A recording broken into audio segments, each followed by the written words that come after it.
Magandang araw mga ka-DIY. Mag-repair tayo ng UPS. Tingnan natin kung anong problema. Isaksak muna natin.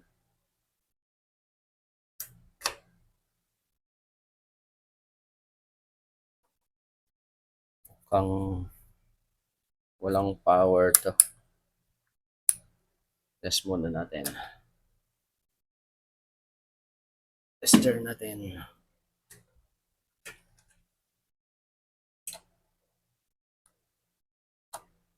Walang voltahe.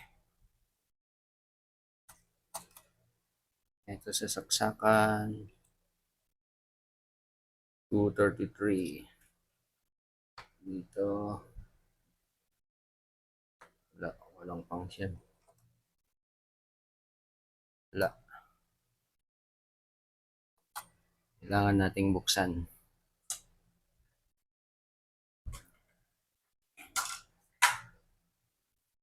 Tanggalin muna sa saksakan para siguradong walang disgrasya.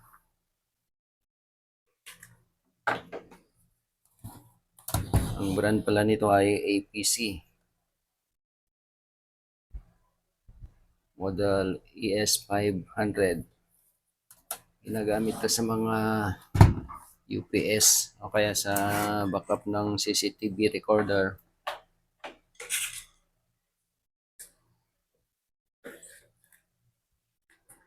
Pwede rin gamitin to sa mga kapag madalas ang power fluctuation, kung gusto nyo maprotektahan yung appliances nyo,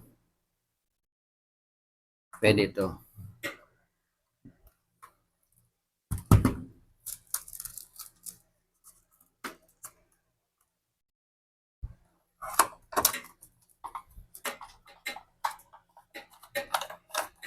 Tanggalin muna natin mga screw.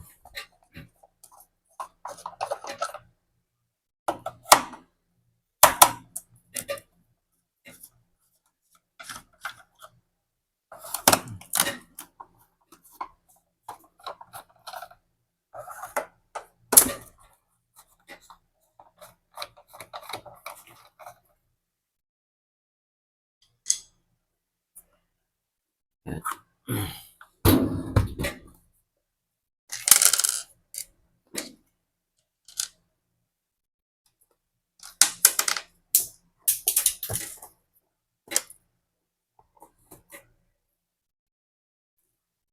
At buksan natin.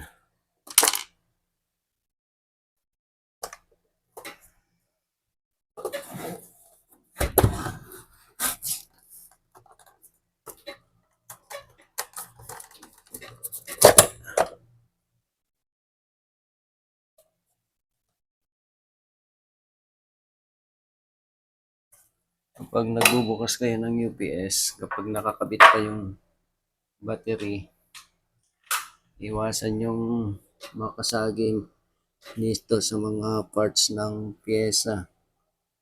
Kasi may karga pa itong battery.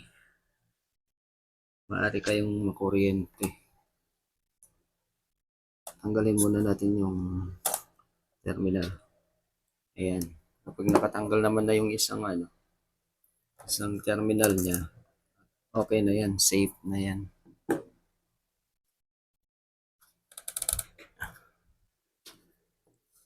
Kadalasan kasi nagiging problema ng UPS itong battery. Check natin yung battery.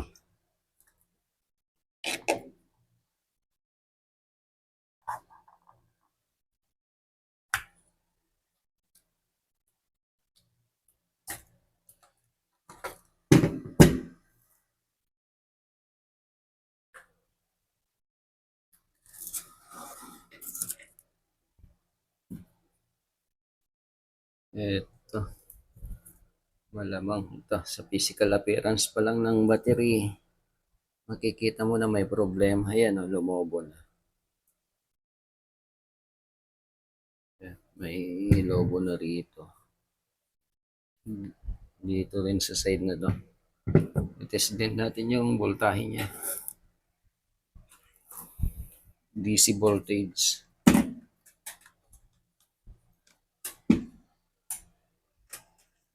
Yan, nakaset na sa DC voltage yan.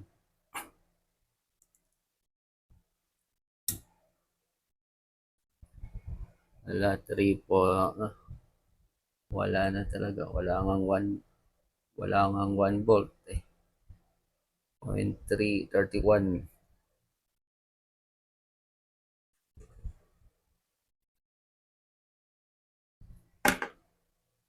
Kailangan muna nating bumili ng battery.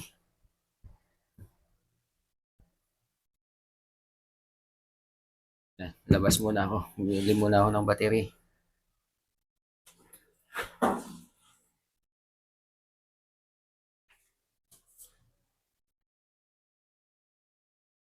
Dito na tayo sa bilihan ng battery. Dito sa battery of PH Santa Cruz.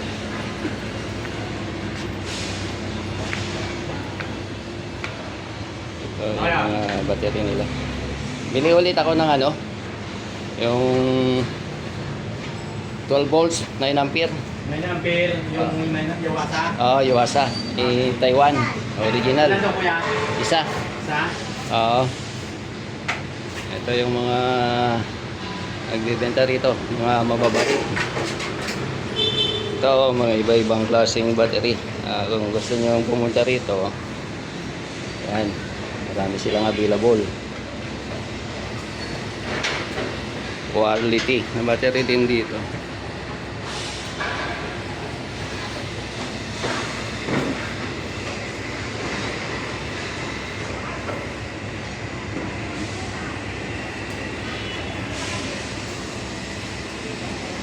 Yan si ate.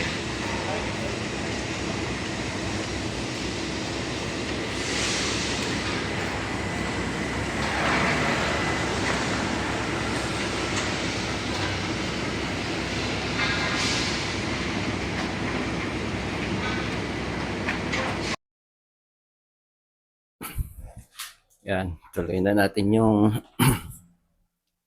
sa UPS.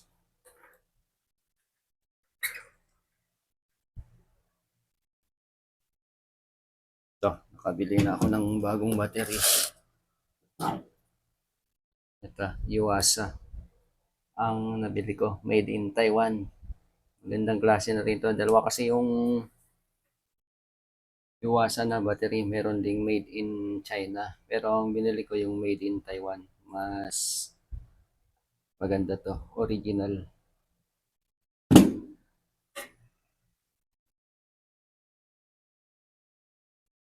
Ito naman yung pala yung isa, yung luma, yung Sirana, yung Akari naman to na brand.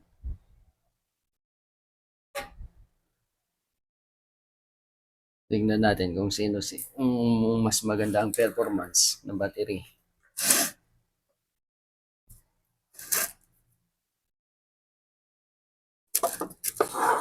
Test pala muna natin yung voltahe ng battery bago ikabit.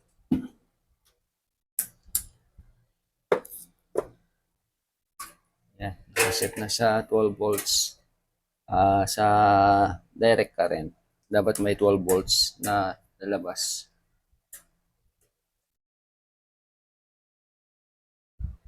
Yan, 12.47.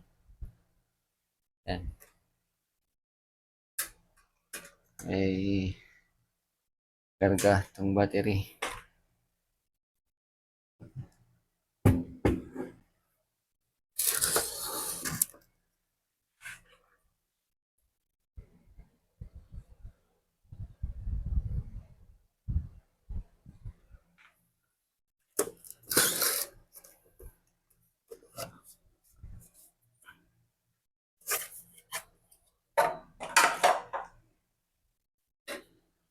Kabit na natin yung bagong battery. Bago nyo ikabit, check muna yung terminal kung malinis pa. Okay pa naman.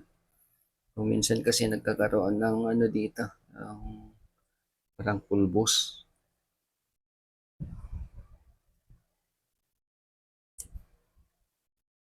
i-adjust lang natin para maganda yung pagka-clip.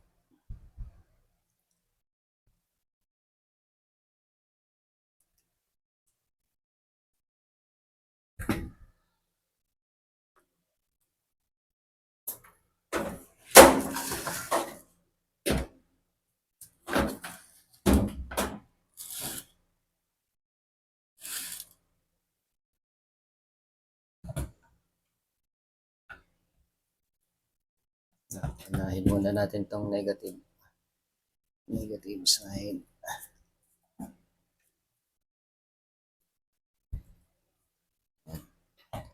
Tapos pag nakabit na yon, yung isa negative, i-resto na natin. Yan, saka natin ikabit tong positive.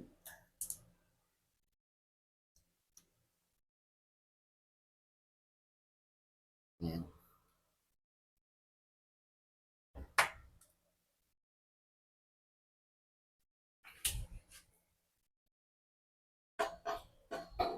Lagay muna natin yung takip bago natin i-test para sa safety.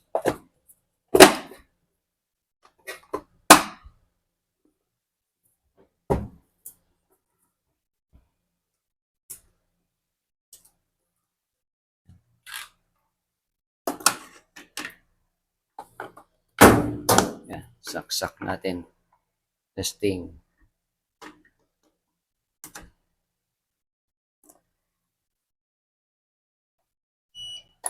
Yun. Tumunog na.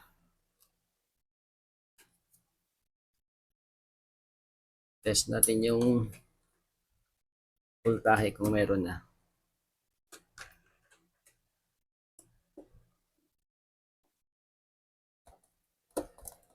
Ayan, 230 volts. 233.7.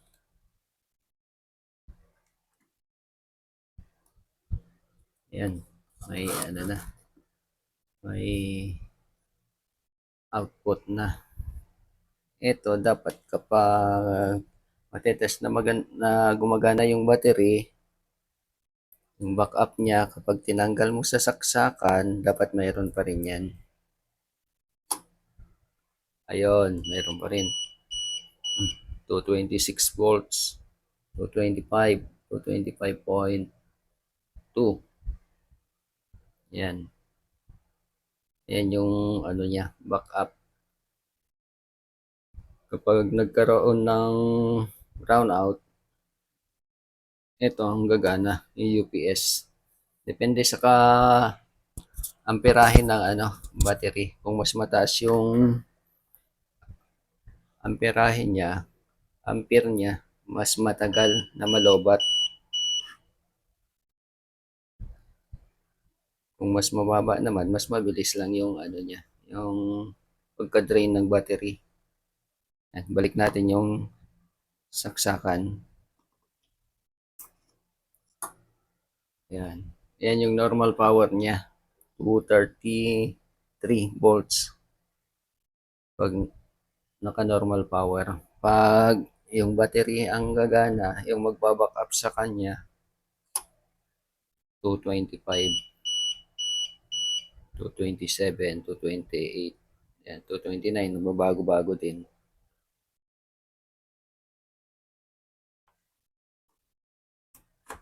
Ayan. Yung battery talaga ang naging problema.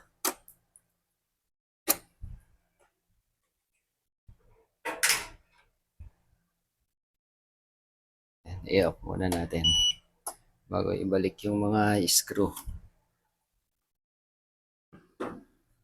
Ayan, mga ka-DIY. Sa susunod na video ulit,